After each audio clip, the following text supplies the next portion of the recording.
Y de nuevo, ahora sí. Y entonces, segundo capítulo, axiomas de orden. Entonces, cuando hablemos de axiomas o de orden en la geometría, intuitivamente, esto establece la forma de cómo se relacionan tres puntos distintos pertenecientes a una misma recta. Eso es lo que señalábamos anteriormente, pensando aquí en el dibujito que tenemos abajo. La recta L, o bien la recta determinada por los puntos AB, BC o AC. Esta relación es la que hemos denominado dentro de las relaciones primitivas como estar entre, ¿cierto? La segunda. Un punto está entre otros dos. Esto nos lleva a anunciar nuestro primer axioma, nuestro segundo axioma, o nuestro primer axioma del segundo grupo, ¿cierto? Axioma 2.1. Si el punto B se encuentra entre A y C, entonces los puntos A, B y C son distintos, que pertenecen a una misma recta, y B se encuentra a sí mismo entre C y A. Entonces el primer axioma nos dice que si tenemos que B se encuentra entre A y C, es lo mismo que B se encuentra entre C y A. Es decir, en el fondo del orden, ¿cierto? No nos interesa. B está entre A o C, o bien B está entre C y A, nos referimos exactamente a la misma cosa, no cambia nada. Y a la vez, si un punto está entre otros dos, significa que los tres puntos son distintos y pertenecen a una misma recta.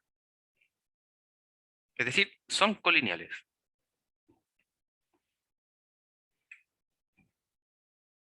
El segundo axioma del segundo grupo, el axioma 2.2, nos dice que si consideramos dos puntos distintos, a saber A y C, existe al menos un punto B sobre la recta determinada por los puntos anteriores, A y C, de tal manera que B está entre A y C. ¿Qué es lo que nos quiere decir entonces si analizamos profundamente? Que como son axiomas no son tan profundos, ¿cierto? Los dibujitos aclaran más o menos todo, pero el orden presentado respecto al axioma anterior es distinto.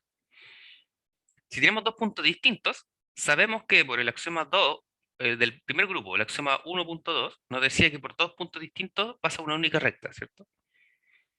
Entonces, si tenemos dos puntos distintos, existe al menos un nuevo punto, distinto a los dos primeros, claramente, que está entre A y C. Dado que, por el axioma 1.2, como bien mencionamos, entre los puntos A y C pasa una recta, ¿cierto? Una única recta. Por lo tanto, sobre esa recta que existe un punto.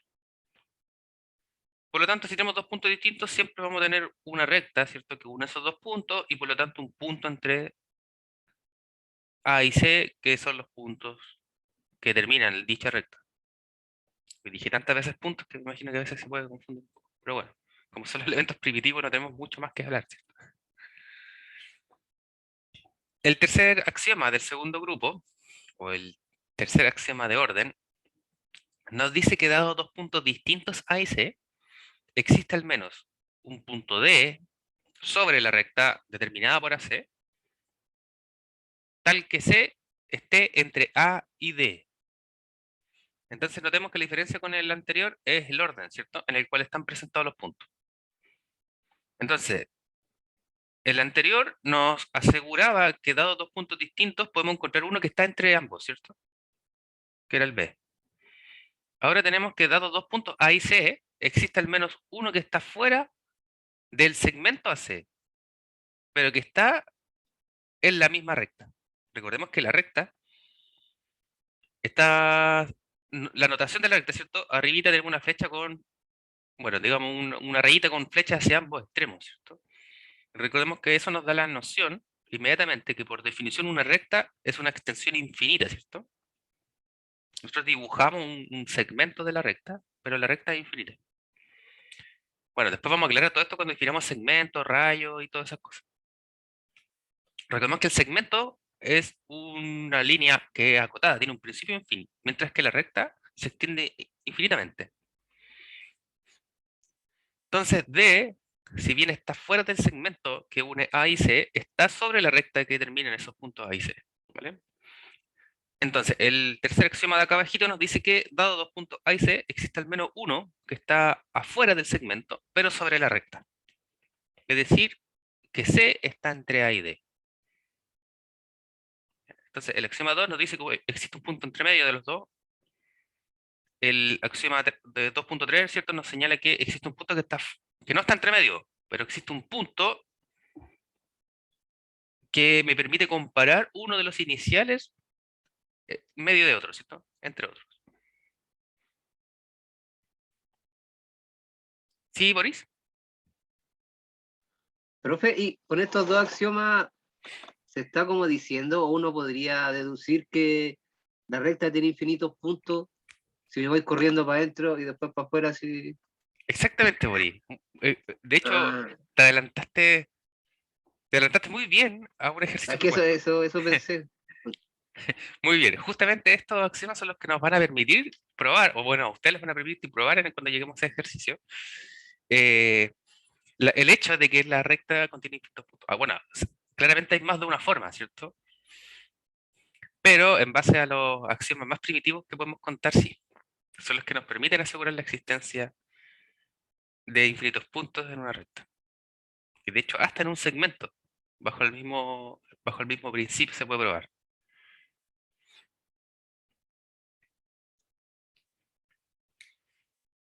Bien, el cuarto axioma de orden nos señala que dados tres puntos distintos sobre una recta, uno y solo uno de ellos está entre los otros dos.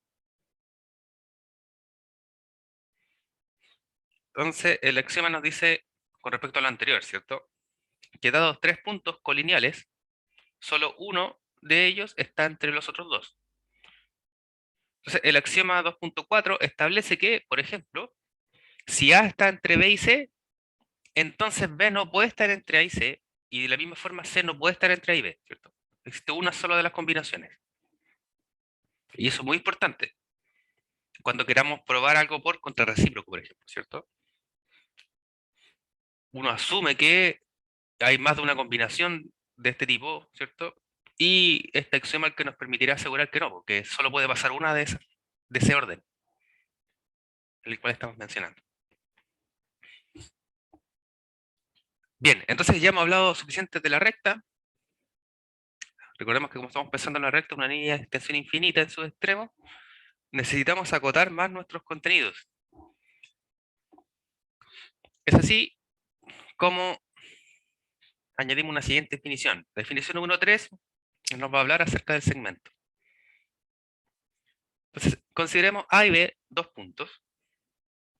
Al conjunto formado por A y B y todos los puntos entre A y B se le llama segmento AB y se denota como rayita sin flechitas en los extremos AB o bien equivalentemente BA, recordando que el sentido no nos va a interesar para este propósito. Entonces el segmento AB está determinado por los puntos A y B, es decir, por los puntos extremos, y por todos los puntos entre los extremos. En este caso, los puntos A y B se llaman extremos del segmento y se dice que ellos determinan el segmento. Mientras que los puntos que están entre A y B se llaman puntos interiores del segmento. Los demás puntos de la recta se llaman puntos exteriores. Entonces, como bien señalamos, de hecho si podemos dibujar por aquí, ¿cierto?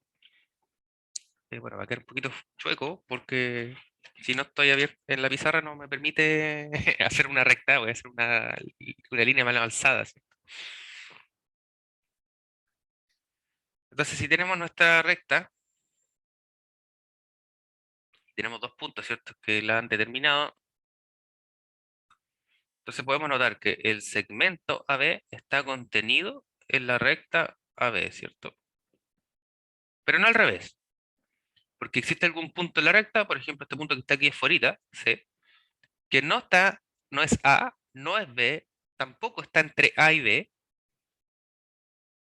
¿sí? Por lo tanto no está en el segmento. Mientras que cualquier punto del segmento claramente pertenece a la recta.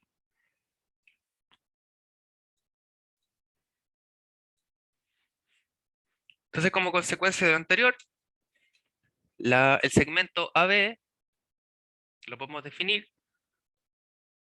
como los dos puntos, ¿cierto? La unión entre los puntos extremos A y B y todos los puntos X, tales que X está entre A y B. Entonces, el segmento AB, como bien definimos, está determinado por los dos puntos extremos, A y B, unido con todos los puntos entre A y B.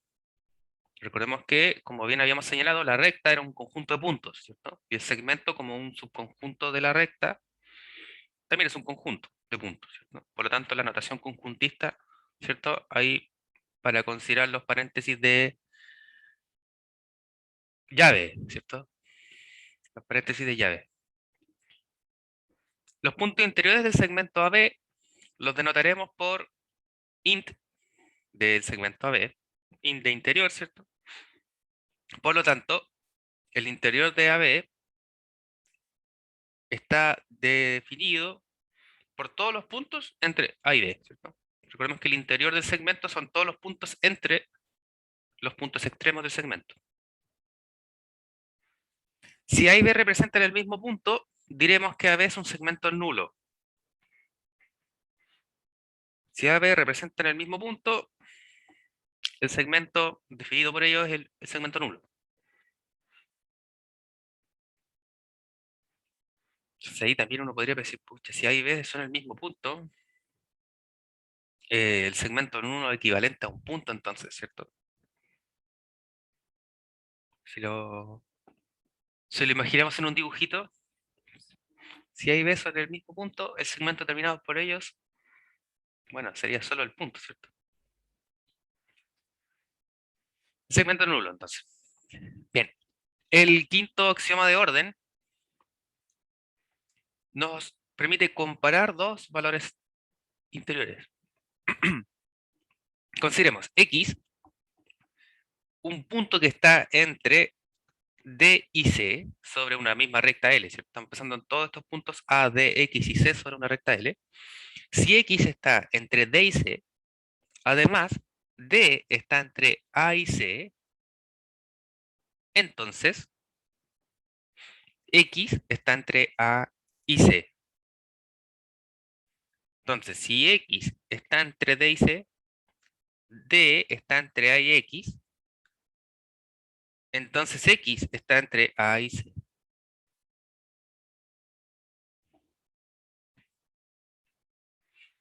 Entonces aquí, este se utiliza bastante en algún momento, y aquí lo que hay que tener en consideración cuáles son los puntos que se están relacionando, ¿cierto? X está entre D y C, D está entre A y C. Entonces acá tenemos que X está entre D y C, y acá tenemos que D, es decir, uno de estos dos, va a estar entre algún otro punto y el otro, en este caso C. Si marcamos D, ¿cierto? El que está dentro. Si no, uno tendría que cambiar el orden. Es decir, aquí también podría ser que está entre C y D. Recordemos que, como bien dijimos, eso no cambiaba mucho. Bueno, y aquí había que cambiar por D nuevamente, ¿cierto? Entonces ahí después ustedes pueden buscar todas las formas de orden equivalentes que pueden servir.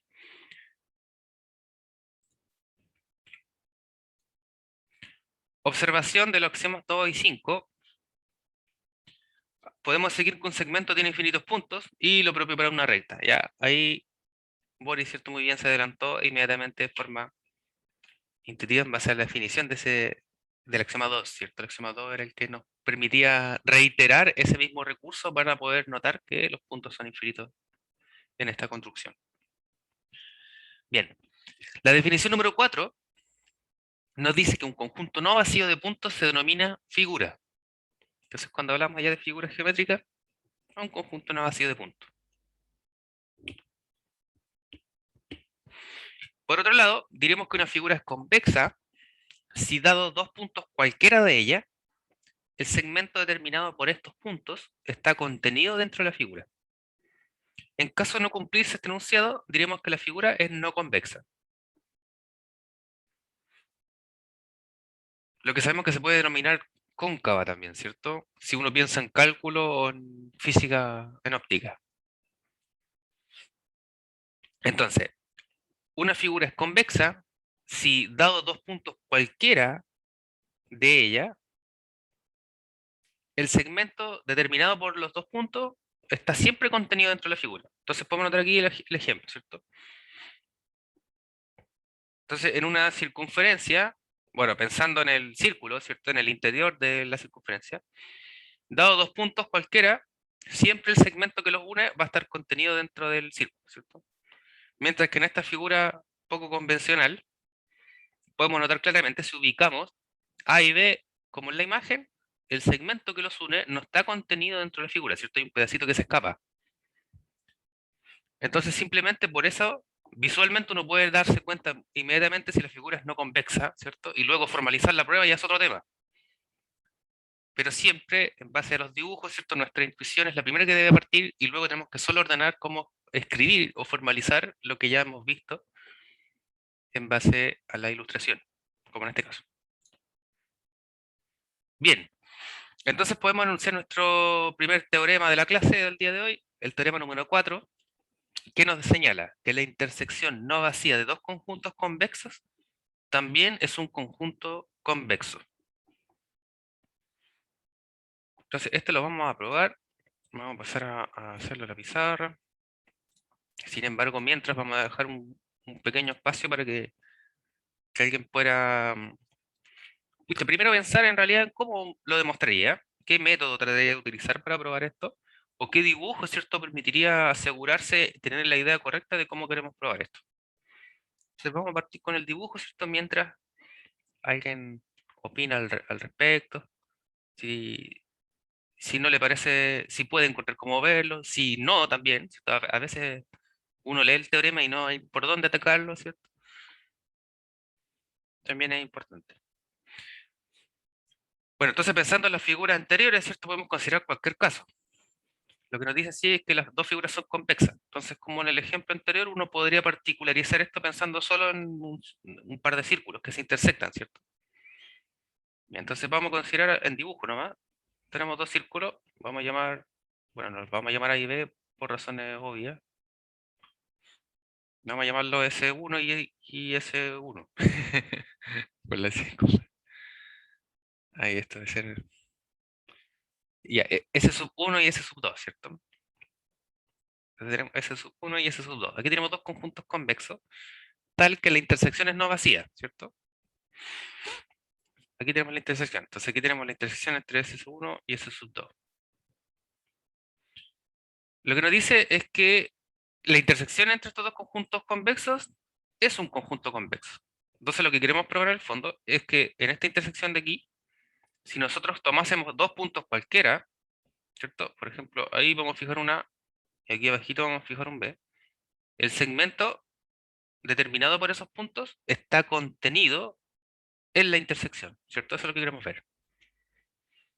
Que para cualquier dos puntos que tomemos aquí dentro, si los queremos unir mediante un segmento, siempre va a estar contenido en la intersección.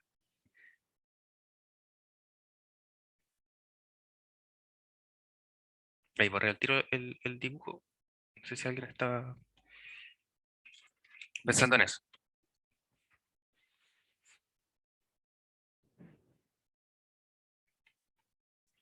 Bien, entonces como abstracción, vamos a llamar A y B a los conjuntos convexos. Como dijimos que no los llamaríamos A y B, bueno, los vamos a llamar así.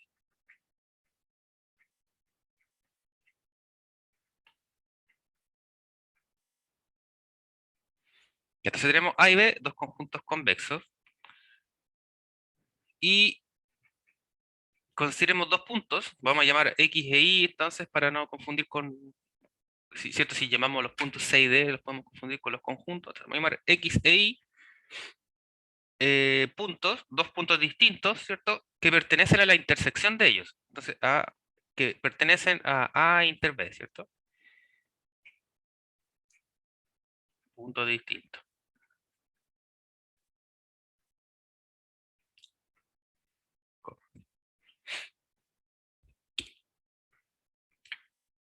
Sabemos que los puntos pertenecen a la intersección ya que la intersección de A y B es no vacío por definición, ¿cierto? Que nos dicen que la intersección no vacía de dos conjuntos es convexo. Entonces sabemos que hay puntos que sí viven en esa intersección, ¿cierto? O podría ser el caso que fuese vacío. Recordemos que cuando hacemos una prueba uno debe considerar todos los casos. Eso quiere decir, siempre uno parte por el caso trivial que muchas veces en un texto se omite. Por ejemplo, si fuese vacío, ¿qué sucedería? Bueno, no tendríamos puntos, ¿cierto? Y claramente ahí no pasaría nada. Bueno, por algo es que dice no vacío aquí, ¿cierto? Que muchas veces se omite. Si no, diría esto, ¿cierto? Uno tiene que ponerse en el caso de que si fuesen vacío y luego en el caso de que no fuesen vacío. Bueno, no está restringiendo la primera parte y es claramente porque si no, no resultaría el enunciado, ¿cierto? Pero si no dices porque sí resulta muchas veces y uno tiene que tener en cuenta ese caso. Aunque muchas veces es solo por definición que daría directo, que sí verifica. Bien, entonces tenemos dos puntos, consideramos dos puntos en la intersección, sabemos que estos puntos existen en la intersección, dado que ella es distinta de vacía por hipótesis, ¿cierto?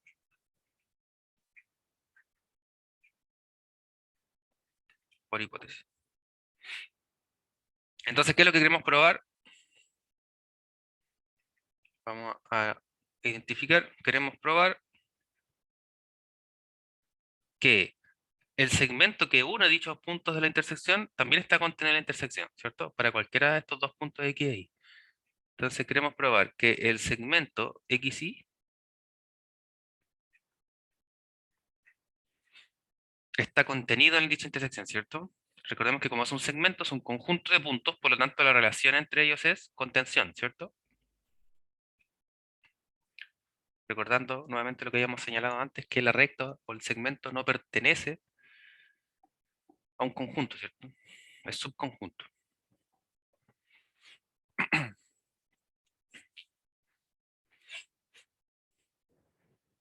Bien, entonces, ¿qué idea podemos tener? Bueno, vamos a decir aquí en efecto, ya sabemos que la cosa resulta, ¿cierto? Porque el dibujito nos daba la idea de que intuitivamente ocurría.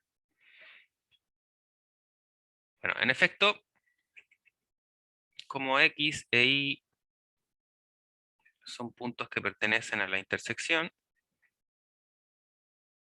entonces X e Y pertenecen a A y X e Y pertenecen a B, ¿cierto? Recordemos que si un elemento está en la intersección, está en ambos, ¿cierto? Por definición. Recordemos que habíamos definido la intersección. Un elemento está en la intersección solo si pertenece a ambos conjuntos que se están intersectando, ¿cierto? Mientras que si estaba en la unión, era porque aquí era un O.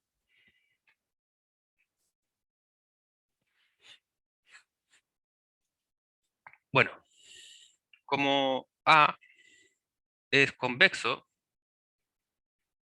por hipótesis también, ¿cierto? Recordemos que nos dice que los dos conjuntos que se intersectan son convexos.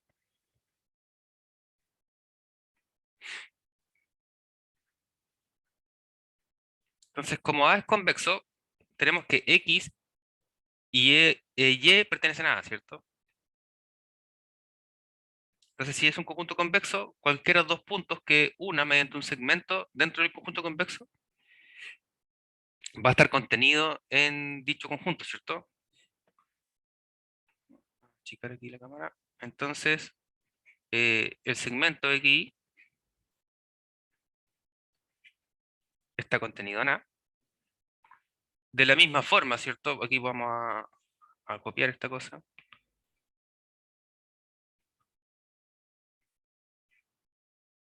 De la misma forma va a ocurrir con B, ¿cierto? B también es convexo por hipótesis. Si es convexo, el segmento terminado por dos puntos está contenido en el conjunto, ¿cierto? En este caso en B.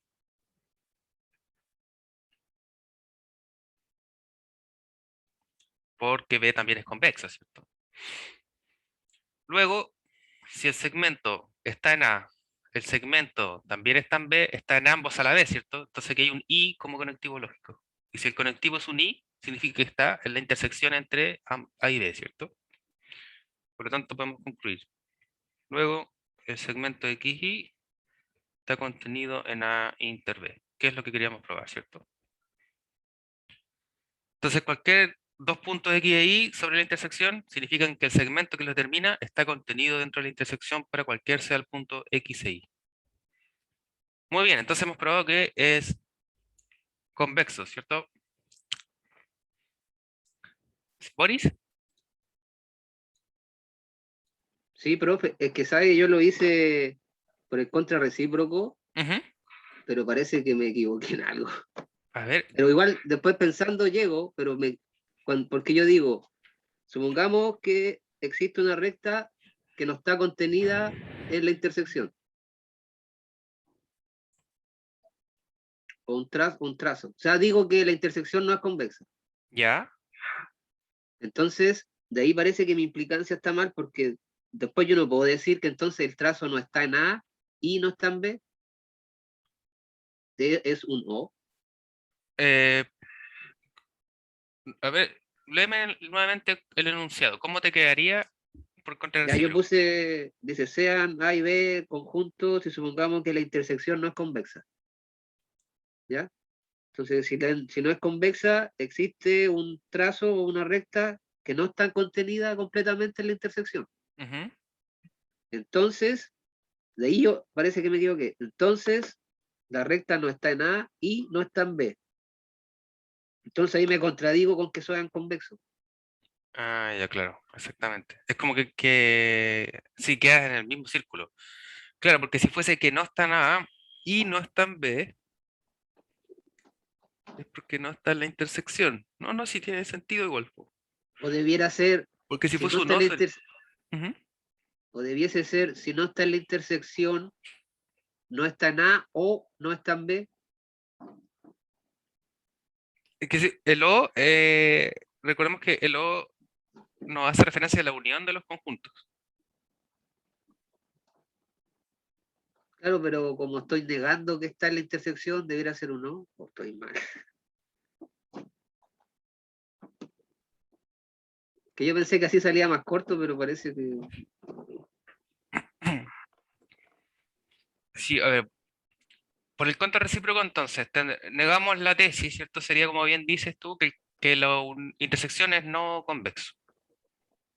¿Y la hipótesis? ¿Cuál sería la negación de la hipótesis en este caso? No, contra recíproco, el absurdo, que se ocupé más la. Ah, ya, por el absurdo. Ya, entonces suponemos eso y diríamos llegar a una contradicción. Claro, como digo que la recta no está completamente contenida en la intersección, entonces ahí parece que yo me equivoqué porque dije no está en A y no está en B. Debiera ser uno. No está en A o no está en B. No, es un I. Ah, Es un I, me parece que está correcto. Mira, y finalmente, ¿qué es lo que crees que te permite concluir el final? Porque me parece, tenemos que la intersección no vacía de dos conjuntos convexos. Es un conjunto convexo. Bueno, ahí es un, ¿cierto? Es donde más o menos está escondido el entonces, ¿cierto? Entonces, si negamos la tesis, que sería que la intersección es no convexa, la hipótesis negada, o mejor dicho, ¿en qué podríamos llegar a alguna contradicción? Una de las contradicciones podría ser encontrar que la intersección es vacía, de hecho. no, pero es que yo encontré la contradicción porque ya tengo que el segmento no está en la intersección, Ujú. ¿cierto? Entonces, el segmento no está en A y no está en B. Entonces encontré un segmento que está, como está en la intersección, o sea, tengo un segmento de recta que no está metido en A, entonces A no es convexo. Y Claro, ahí me contradigo. ya, ya Eso entiendo. pensé yo, no sé si está correcto. Claro, claro. A mí me suena que sí. Ah, A mí me suena que sí por contrarrecíproco, claro. Que- Más que por absurdo, por contrarrecíproco. ya. ¿Cierto? Porque negas la Ya. tesis e implicas la negación de la hipótesis, que sería, la negación aquí sería finalmente que es convexo uno o el otro, ¿cierto? Estás encontrando que entonces la intersección, para que cumpla que la intersección sea no convexa, bueno, uno de los dos conjuntos no puede ser convexo. Ya, listo. Ya caché, profe. Ya, gracias. Pero el razonamiento está correcto, Boris. Ya, vale. Ahí es la formalización. Y también, bueno, como observación, Recuerden que, por definición, cuando hablamos de convexo, es un segmento el que está o no está contenido en ellos. ¿Ya? Ya, no una recta. Claro. Ya, ya. Bien. Muy bien. Bueno, de lo anterior entonces hacemos una observación. La observación nos dice que la unión de dos conjuntos convexos no necesariamente es un conjunto convexo. Y para esto podemos encontrar un contraejemplo. Es decir, un ejemplo que nos señala que no podemos suponer entonces que se cumple para la unión. Entonces el teorema nos dice que la intersección sí verifica, pero la unión es otro cuento. Y podemos notar ahí la recta L, ¿cierto? En el dibujo que tenemos presentado. Consideramos A, B y C y D puntos sobre L, puntos distintos. Y podemos notar entonces que la intersección entre los segmentos que determinan A y B y C y D es vacía, ¿cierto? De hecho, esta prueba es más cortina, la voy a dejar igual acá, porque, porque sí, luego les paso el PDF, ¿cierto? Con esto. Recuerden también que generalmente, en el momento en el que yo les envío la grabación, estoy actualizando en el Classroom los contenidos, ¿cierto? Porque hay una pestañita al final que sale semana 1. Entonces ya actualicé el PDF con los contenidos, ¿cierto? Porque en los primeros días habíamos llegado solo hasta el teorema 3, entonces ahora lo alargamos hasta lo que vamos a llegar a la clase de hoy para terminar la semana. Y en esa misma ventanita, después le añado el PDF, ¿cierto? Con todas las demostraciones que vamos haciendo hasta la fecha. ¿Ya? Para que ahí lo vayan teniendo organizado, además de sus apuntes y tengan todos los medios para poder aburrirse de los contenidos.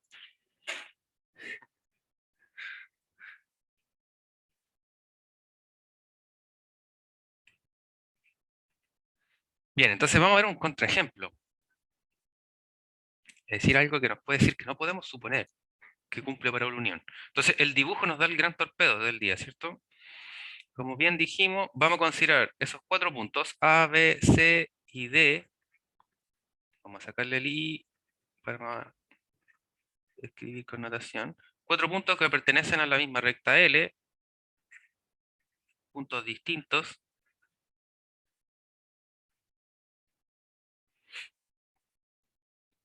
Tales que, entonces podemos notar, ¿cierto? Que si marcamos acá las rectas de diferentes formas, supongamos ahí, perdón, los segmentos, tenemos el segmento AB por allá y tenemos el segmento CD por acá. Claramente, la intersección entre ambos segmentos es vacía. Entonces, si nos damos cuenta, ahí sí. El segmento AB, por un lado, tenemos el segmento CD por otro lado. Si los intersectamos, ¿cierto? Estos dos no se tocan en ningún momento, por lo tanto la intersección es vacía. Notemos que los puntos B y C, pertenecen a la unión. Recordemos que un segmento está determinado por los puntos extremos y todos los puntos que están entre ellos, ¿cierto? Si yo los uno, sería todo eso, ¿cierto? Por lo tanto, la unión sí está presente en... Perdón, los puntos B y C están en la unión, ¿cierto? Y de igual forma, tenemos los puntos que el segmento BC, perdón, no está contenido en la unión.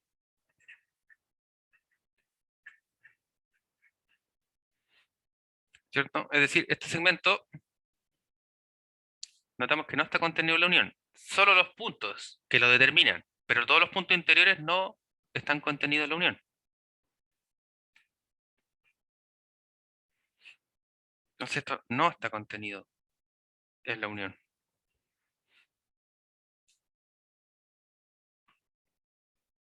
Luego, la unión entre dichos segmentos es no convexa.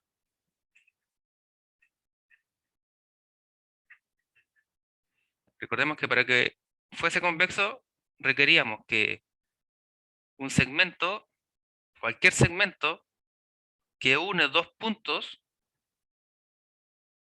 de la figura deben estar contenidos en la figura, ¿cierto? Entonces, los puntos B y C están en la figura. En nuestra figura estamos hablando de la unión entre dichos segmentos. B y C están, pero el segmento que une B y C no está contenido en la unión. Por lo tanto, no cumple la definición de ser convexo, es decir, es no convexo. Entonces no podemos generalizar el caso. Recordemos que cuando hacemos una demostración, nosotros tomamos elementos arbitrarios porque estamos probando que el caso se cumple para cualquiera sean los puntos, las rectas, ¿cierto? Que cumplen la característica inicial, y si le cambiamos el nombre, si le cambiamos el tamaño, si le cambiamos la forma, sigue verificando igual, ¿cierto? Por el contrario, cuando verificamos que una propiedad no cumple, lo que uno necesita hacer es encontrar solo un ejemplo que falle, lo que se conoce como contraejemplo. Entonces, en este caso, basta mostrar un ejemplo que no resulta para confirmar de que la propiedad no se puede generalizar. Entonces, normalmente cuando el enunciado nos dice pruebe o refute tal enunciado, para el probar ya sabemos que vamos a ocupar cualquier mecanismo de demostración. El que resulte o el que uno le guste más, el que uno esté más familiarizado, etc.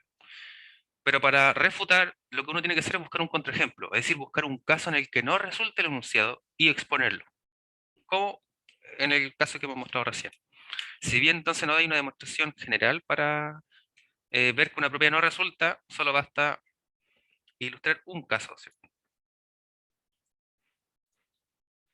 Bien, entonces reuniendo lo que hemos hablado acerca del axioma 2.2 y 2.3, ¿cierto? Cuando estamos ubicando puntos entre otros en una recta. La definición 6 nos señala lo siguiente. Consideremos O un punto sobre la recta L. Primero vamos a pensar solo en el primer caso. O sobre la recta L, A y B, otros dos puntos distintos sobre la misma recta. Es decir, tenemos que A, B y O son colineales. Si O no está entre A y B, si O no está entre A y B, diremos que A y B están sobre L, sobre la recta L, a un mismo lado del punto O. Entonces, si O no está entre A y B, diremos que A y B están del mismo lado de la recta respecto de O. Si O está entre A y B, pensando en el último casito, si O está entre A y B, diremos que A y B están sobre la recta L en lados diferentes respecto de O. Entonces los dos primeros casos, ¿cierto? Es cuando O no está entre A y B, cualquiera sea el orden de A y B, ¿cierto? O bien puede estar al otro lado, que es lo mismo. Entonces si O no está entre A y B, diremos que A y B están de un mismo lado de la recta de respecto de O. O por el contrario, si O está entre A y B, diremos que A y B están en lados diferentes respecto al punto.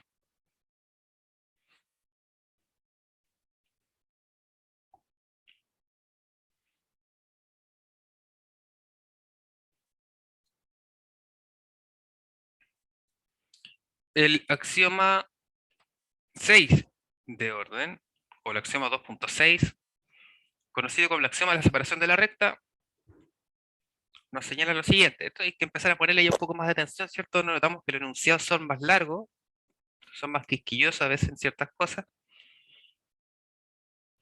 Nos dice, un punto O de la recta L divide a todos los demás puntos de esta recta en dos conjuntos no vacíos. De modo que dos puntos cualquiera de la recta, pertenecientes al mismo conjunto, están a un mismo lado del punto O, mientras que dos puntos pertenecientes a distintos conjuntos se encuentran en lados diferentes de O. Bueno, entonces tenemos una recta L, tenemos muchos puntos sobre la recta L, sabemos ya que es un conjunto infinito de puntos, consideremos ahí todos los puntos en cuestión, y nuestro punto de referencia va a ser O, en este caso.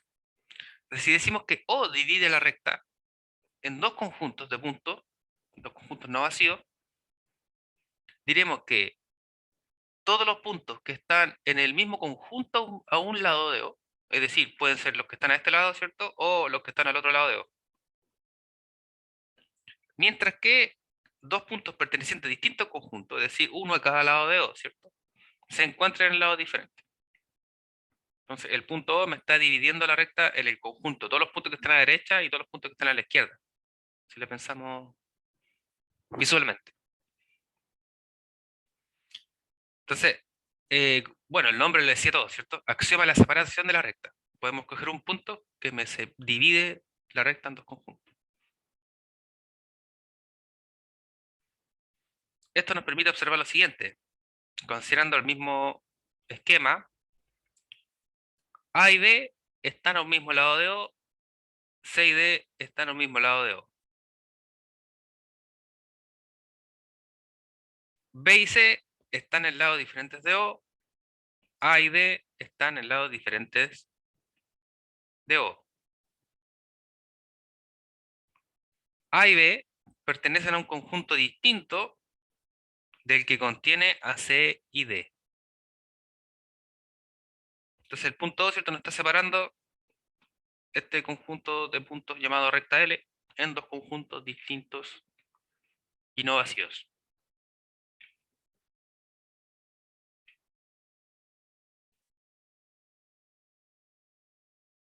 Alguno por ahí dirá, oye, este axioma no nos dice nada importante, ¿cierto?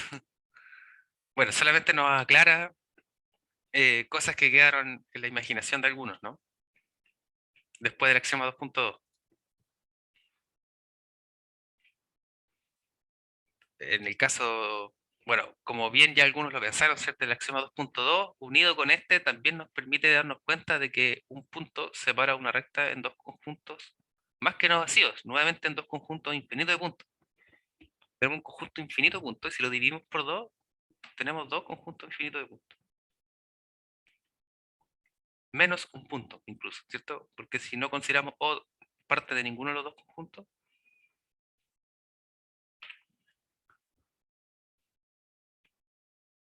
nos da, la geometría siempre nos puede encontrar muchas reflexiones a veces contraintuitivas.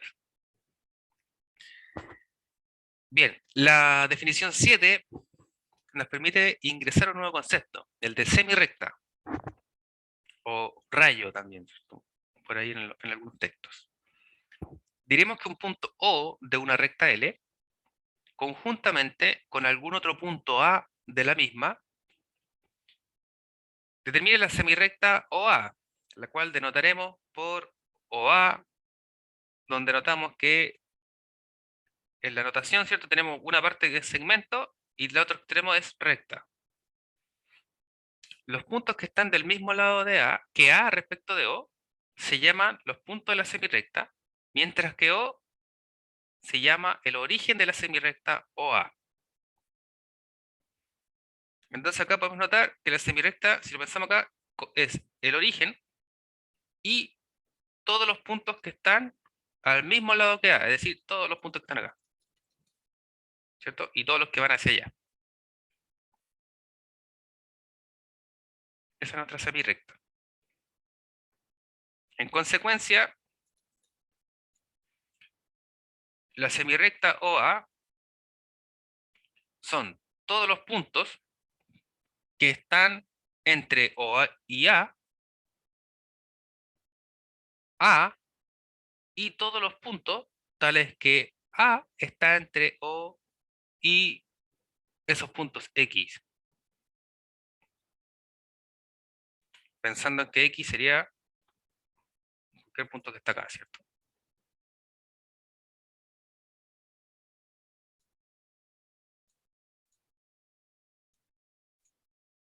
Perdón, ahí sí.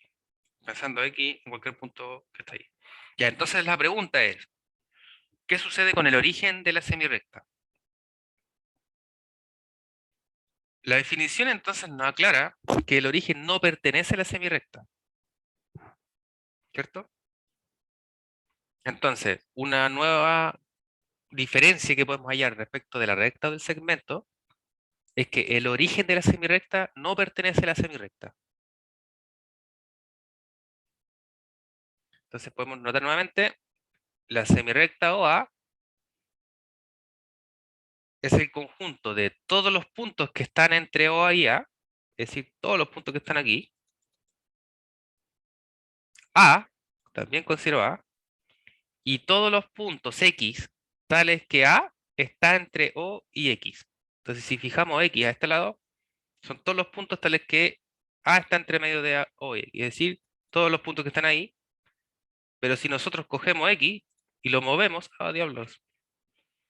Si cogemos X, ¿cierto? Y lo corremos más allá, también contiene estos puntos. Y como sabemos que la recta se extiende infinitamente, podemos continuar corriendo X más allá, ¿cierto? Y tener más puntos por acá. Pero no nos dice nada de O, ¿cierto? Podemos poner ahí un paréntesis abierto. Si pensamos en intervalos, ¿cierto? Si pensamos en esta recta como una recta real, vamos a dejar ahí un paréntesis abierto para notar que O no pertenece a la semirecta. Como observaciones, este axioma nos permite, dada una recta L, O y A puntos distintos, establecer una partición de la recta en tres conjuntos convexos y disjuntos. Recordemos que cuando hablamos de disjuntos, porque la intersección es no vacía, ¿cierto? Entonces la recta L, aquí presentada, es la unión de los tres conjuntos convexos. El punto O, la semirecta de origen OA, y todos los puntos X, tales que O está entre A y X. Entonces tenemos O, la semirecta OA, es decir, ya estamos cocinando todo eso, ¿cierto? Y nos dice todos los puntos X, nuevamente acá jugamos con esto, ¿cierto? El X lo podemos ir corriendo más lejos y va a seguir incluyendo todos los puntos que están hasta este lado, ¿cierto?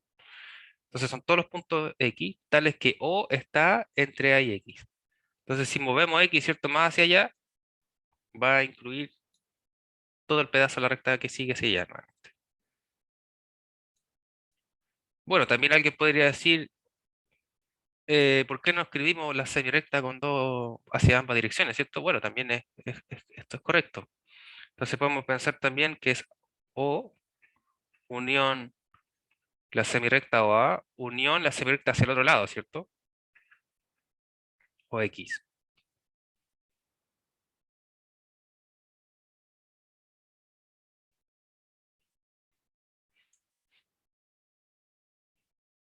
Entonces una recta la podemos separar en esa unión. O la podemos observar como dicha unión. Otra observación es que si O, A y B son puntos de una recta, con O entre A y B, diremos que las semirectas OA y OB son semirectas opuestas. Entonces, si O está entre A y B, que sabemos es equivalente a que O está entre B y A, por axioma 2.2, 2.1, perdón, nos dice que las semirectas que van hacia allá y la que va hacia acá son opuestas, ¿cierto?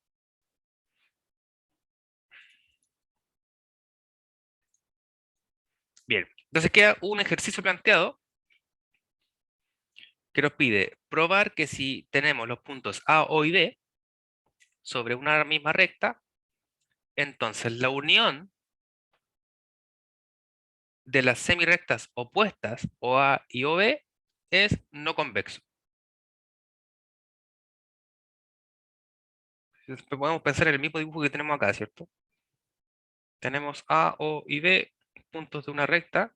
Entonces probar que OA unión OB es no convexo.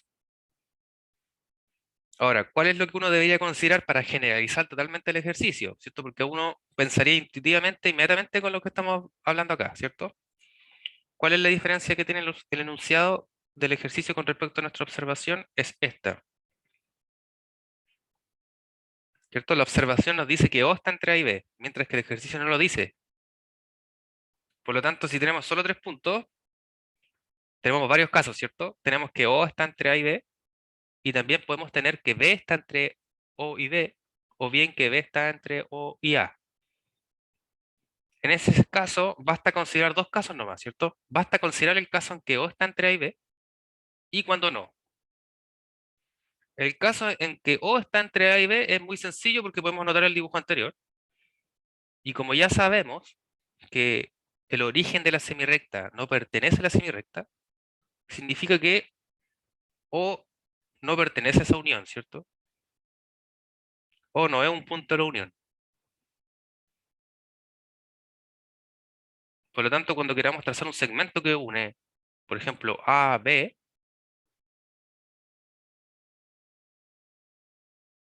ahí nos damos cuenta que hay el gran problema, ¿cierto? Que pasa por O. Recordemos que un segmento se define como los valores extremos y todos los puntos que están en su interior. Es decir, que O no pertenece a ningún segmento que planee unir estos dos, ¿cierto? O en el fondo, si uno quisiese también dibujar aquí, supongamos un punto acá, y quiero trazar ese segmento, me va a quedar siempre ese vacío ahí, ¿cierto? Pero si uno corre estas cosas, ¿cierto? Pone O acá, por ejemplo, y A acá, bueno, ahí tendría que ver las posibilidades.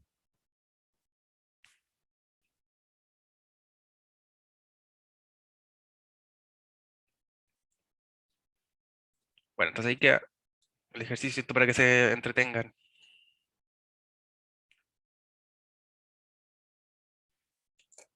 imaginándolo. De la misma forma que el axioma previo nos mencionaba, me digo, previo era el 5, ¿cierto? De la separación de la recta, perdón, el 6 de la separación de la recta, el 7 hace lo mismo con respecto al plano. Recordemos que el anterior nos decía que hay un punto que me divide la recta en dos conjuntos no vacíos.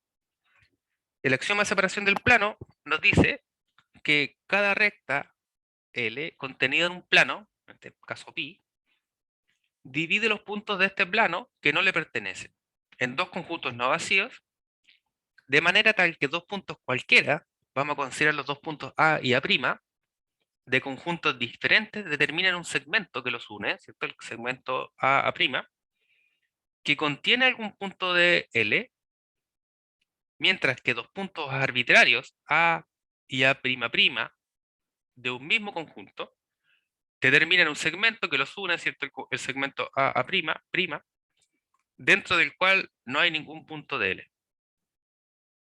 Entonces, ¿qué es lo que quiere decir esta cosa finalmente?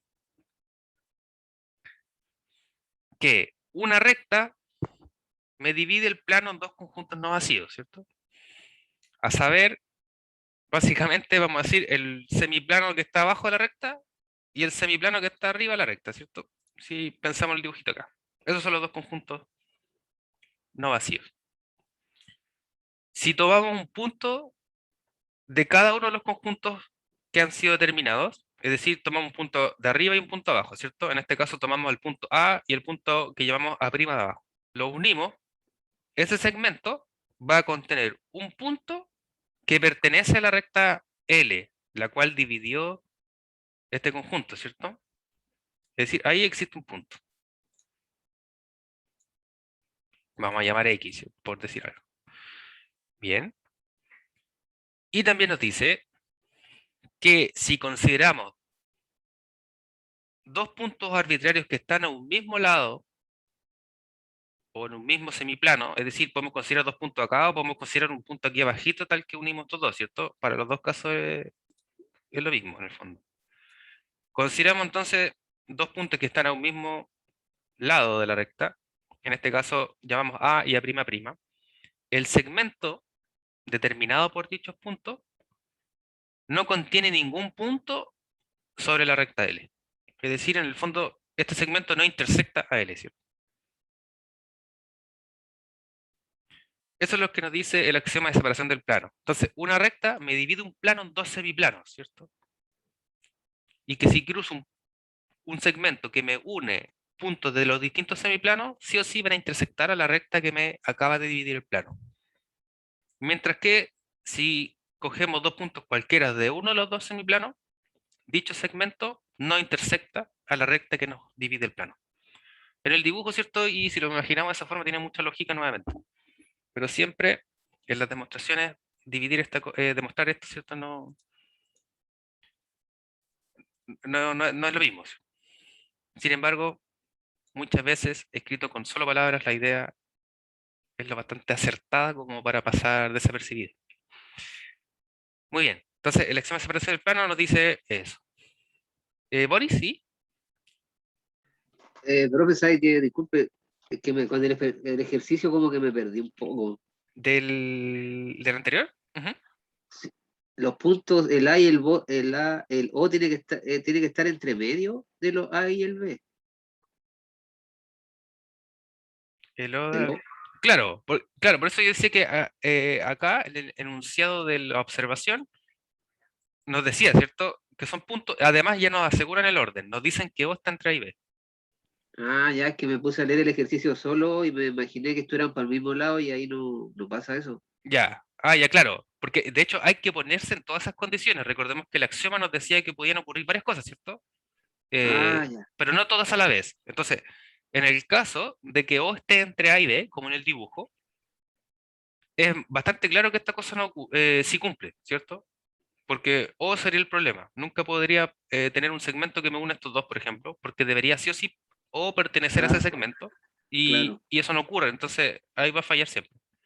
Entonces, en el caso de que están ordenados así, es muy sencillo darse cuenta. Sin embargo, como el ejercicio no nos dice que O está entre A y B, uno también tiene que ver el caso en que no ocurre, es decir, en que A y B estén de un mismo lado respecto de O. En ese caso habría que ver también qué ocurre si está O, A y B, o al Sí. revés, ¿cierto? También uno tenía que ver ese caso.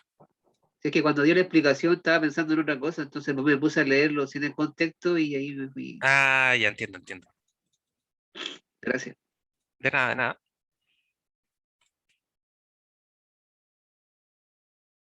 Entonces, Boris, ¿escuchó el axioma de separación del plano?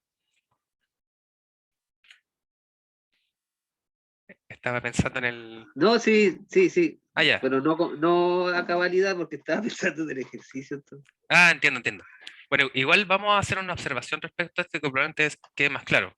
Entonces, en resumen, el axioma de separación del plano dice que eh, todas las rectas, toda recta contenida en un plano me divide el plano o todos los puntos del plano en dos conjuntos, no vacíos.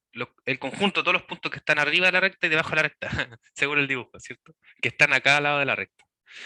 ¿Y qué es lo que me permite tal propiedad o tal razonamiento? Que si cogemos dos puntos en distintos conjuntos, ¿cierto? Que fueron divididos por la recta, el segmento que lo une va a intersectar a la recta que me dividió el plano, ¿cierto? En un punto. Por teorema 1 ya sabemos que es un único punto, ¿cierto? Que sería el de ahí. Mientras que si cogemos dos puntos a un mismo lado de la recta, o bien en el mismo conjunto, por ejemplo el de aquí arribita, el segmento de acá no intersecta a L. Eso nomás nos dice. Eso es un axioma, ¿cierto? Como observaciones de esto, dado que la recta AB, entonces pensando en el dibujito de acá abajo, ahora le cambiamos los puntos. Tenemos la recta L, A y B, todo sobre un plano pi, y consideramos Q un punto que no pertenece a L.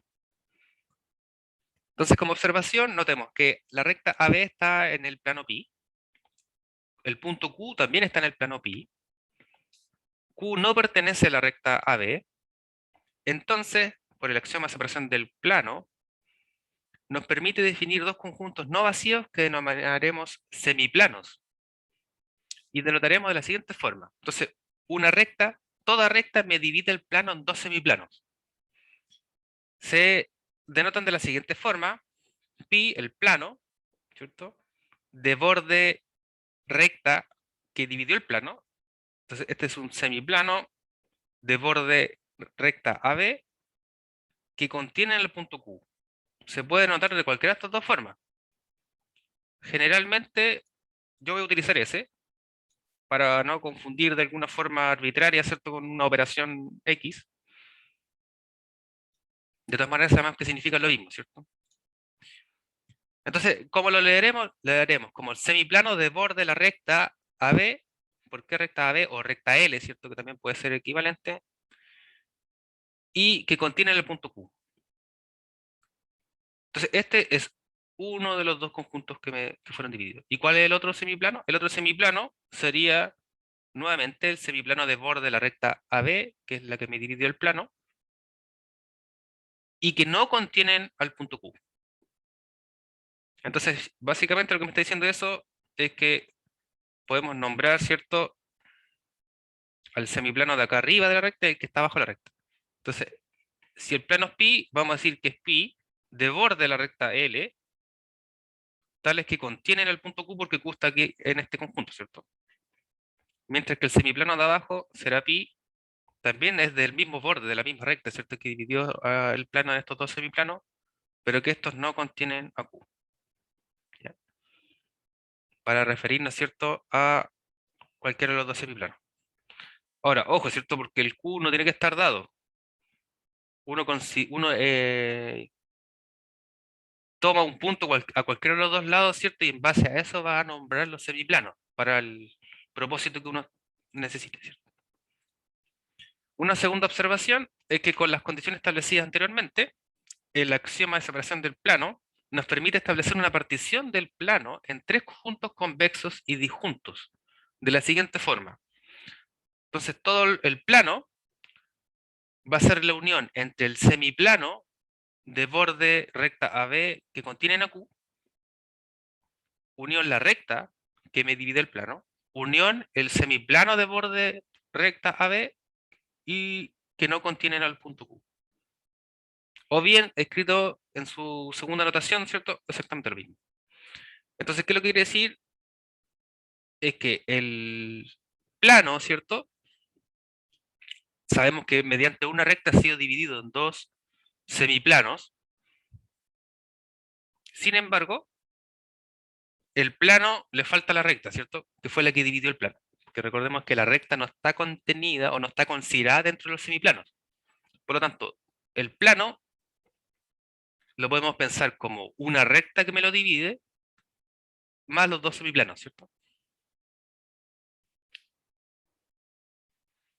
Como ejercicio, también podemos probar que cualquier semiplano de borde una recta que contienen un punto a uno de los dos lados, ¿cierto?, del semiplano, es convexo. También se puede probar que la unión entre los dos semiplanos es no convexo. Entonces, en la unión aquí estamos pensando en un plano entero sin una recta, ¿cierto? Que es lo mismo. Si tenemos un plano y le falta una recta, es no convexo. Bueno, ahí es claro, ¿cierto? Según el axioma de separación del plano, cogemos un punto cualquiera de los dos lados, y como vimos ya por el axioma 7, si cogemos un punto a lados distintos de la recta, sí o sí dicho segmento va a intersectar a la recta que mide el plano. Pero como sabemos, la recta no pertenece a la unión de los semiplanos, ¿cierto? Entonces nos va a faltar siempre ese punto del segmento que no está contenido en dicha unión, por lo tanto no cumple con ser convexo. Y ahí bastaría, ¿cierto?, ir escribiendo esas cosas para ir ejercitando la redacción y el desarrollo de la demostración.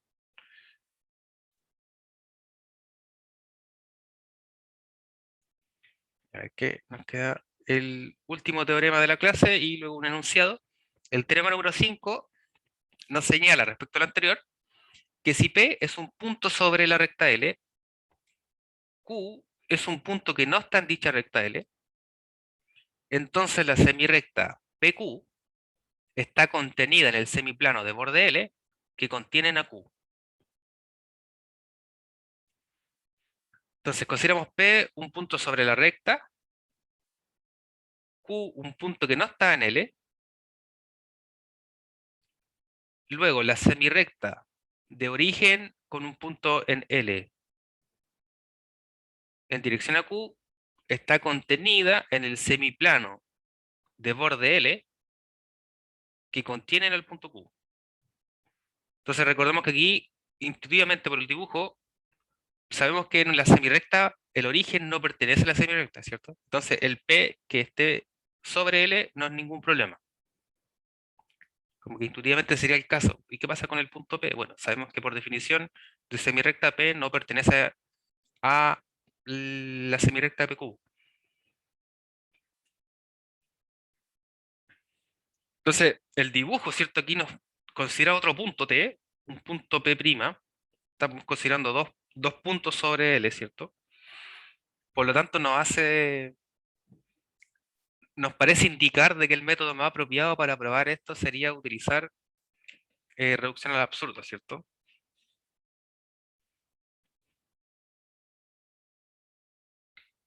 Quisiésemos probar entonces que existe un segmento, una recta, tal que intersecta a esta recta,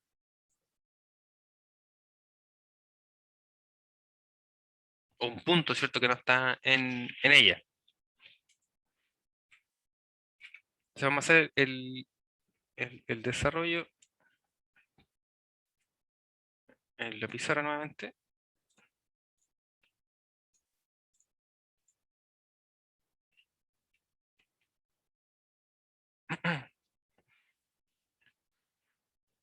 Y entonces, antes de empezar a continuar con la demostración propiamente tal, vamos a ver los datos que tenemos, ¿cierto? Organizar los datos antes de establecer la forma en la que lo abarcaremos. Entonces, primero, notemos que por el teorema 3, consideremos que el plano pi, ¿cierto? Vamos a llamar pi, el plano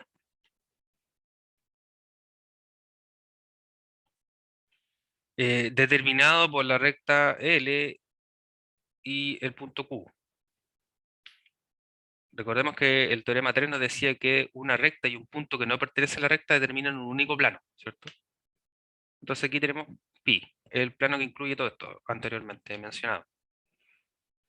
Ahora vamos a considerar entonces T, un punto de la semirrecta PQ, distinto de Q. Vamos a considerar T otro punto que está sobre esta semirrecta, pero que no sea Q. Entonces T es un punto en PQ con T distinto de Q.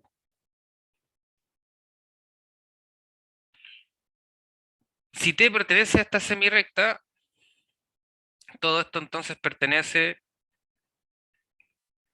al mismo plano, ¿cierto? T también está en pi. Entonces, por demostrar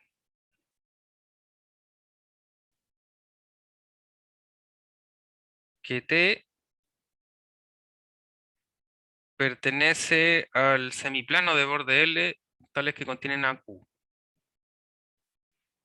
Entonces estamos pensando que T es un punto que pertenece a este rayo o a esta semirrecta, ¿cierto?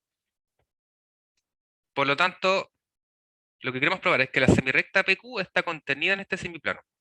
Si nosotros pensamos que T está acá, en cualquiera de estos de acá, lo que queremos probar en el fondo es eso, ¿cierto? Que cualquier punto sobre la semirrecta tiene que estar contenido en este semiplano de borde L y que contienen a Q,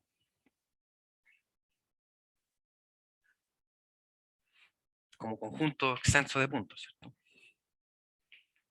Y entonces, por el contrario, o por reducción al absurdo, supongamos lo contrario, ¿cierto? De lo que queremos probar. Supongamos que T está en el semiplano de borde L, pero de los que no contienen a Q. Entonces, supongamos que T está en el semiplano de borde L, tales que no contienen a Q. O suponer lo contrario, ¿cierto?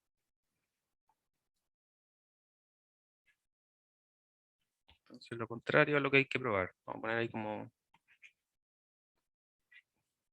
ayuda a memorias. Entonces, ahora es cuando toma sentido el dibujo, ¿cierto? Nosotros dijimos que T es un punto que pertenece a esta semirrecta. Sin embargo, como nosotros vamos a suponer lo contrario, queremos ver, ¿cierto? Vamos a suponer entonces que T está en el otro semiplano, aquí abajito. Sin embargo, esta cosa es la misma, ¿no? Entonces, una de las cosas que podemos llegar es que no podemos, T no puede estar en la semirrecta, ¿cierto? Y eso contradeciría inmediatamente nuestras premisas. Entonces, si T está en el semiplano opuesto, es decir, de los que no contienen a Q, entonces,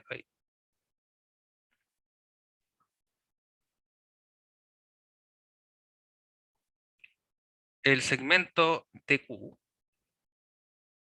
intersecta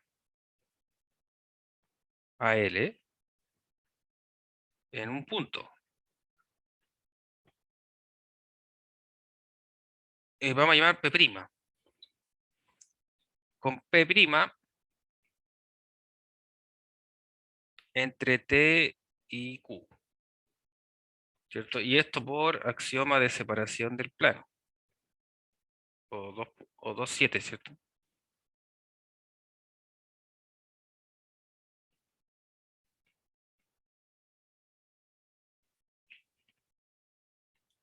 Además, como T pertenece a la semirecta PQ, entonces las rectas PQ y TQ coinciden o son la misma, ¿cierto? Por lo tanto, P y P' son el mismo punto.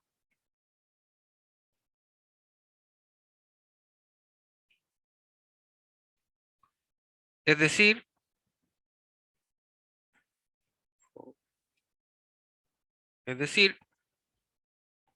P está entre T y Q. Si P está entre T y Q, vamos a decir, o sea, que T no puede estar en el segmento que lo une, ¿cierto? Digo, en la semirecta, con mayor razón.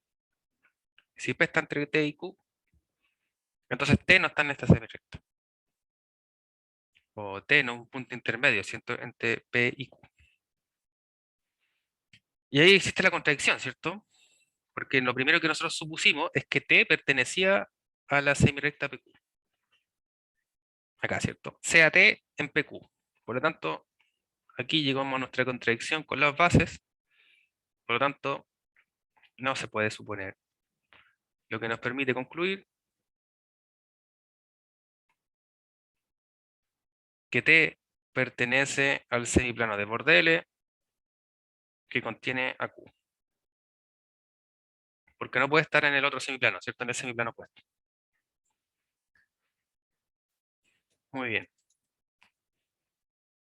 Finalmente, entonces, el axioma 8 hace lo propio que hemos visto anteriormente, pero respecto del espacio. Todo plano divide los demás puntos del espacio que no le pertenecen en dos conjuntos no vacíos, de tal manera que dos puntos cualquiera, A y B distintos, determinan un segmento AB dentro del cual hay algún punto del plano pi, mientras que dos puntos cualquiera, A y A' de un mismo conjunto, determinan un segmento AA', dentro del cual no hay puntos comunes con el plano pi. Como observaciones, esto quiere decir que conjuntos definidos por el axioma de separación del espacio se denominan semiespacios. Es decir, lo mismo que vimos con la recta me divide el plano en dos semiplanos, ahora respecto del espacio, ¿cierto? Entonces, el plano me divide el espacio en semiespacios. Este axioma establece una partición del espacio en tres conjuntos convexos y disjuntos, ¿cierto? Que serían el semiplano superior, el semiplano inferior y, perdón, espacio, ¿cierto? El semiespacio correspondientemente y el plano que me dividió el espacio, ¿cierto? Es decir, en este caso, en el axioma 8, si lo comparamos con el 7, lo único que hay que cambiar es el espacio, ¿cierto? Si antes era la recta que me dividía el plano, ahora es el plano que me divide el espacio. Y forma de la misma forma. Entonces el conjunto me lo particiona, ¿cierto?, en tres conjuntos convexos y disjuntos, que serían estos dos semiplanos, perdón, semiespacios, me da con decir semiplano, estos dos semiespacios y el plano que me divide al espacio. Bueno, chicos, hasta aquí quedamos. De hecho, me parece que estuvimos abusando demasiado de la hora. Si tienen clase ahora, me disculpo, pero completamos el objetivo de la clase de hoy.